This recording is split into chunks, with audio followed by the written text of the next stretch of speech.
মাও সেতুংয়ের মৃত্যুদিনেই এক ভয়ঙ্কর ছবি দেখলো মাওপন্থী Nepal. Communist party of Nepal গুড়িয়ে দেওয়া হলো। মাও সেতুংয়ের মৃত্যুদিনেই নেপালে কমিউনিস্ট রাজের অবসান।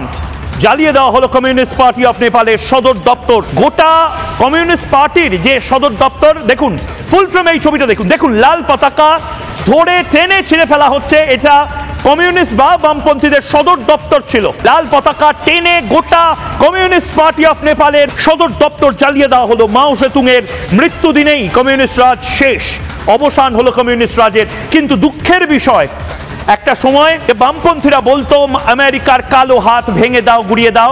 সেই আমেরিকার ডিপ স্টেটের হয়ে অনেক বামপন্থী কাজ করছে, সেই আমেরিকার ডিপ স্টেটের হয়ে অনেক কমিউনিস্ট কাজ করছে।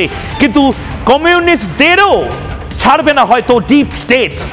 এটা আমাদের দেশে এবং সারা পৃথিবীর সেই সমস্ত কমিউনিস্ট যারা ভাবছেন আমেরিকান ডিপ স্টেটের টাকায় তারা চলবেন, তারা জাতীয়তাবাদী সরকারগুলোকে দুর্বল করবেন, সেই সমস্ত দেশে থেকে আমি আবারও জানিয়ে রাখি, ডিপ স্টেট না হিন্দুত্ব বোঝে, ডিপ স্টেট না কমিউনিজম বোঝে।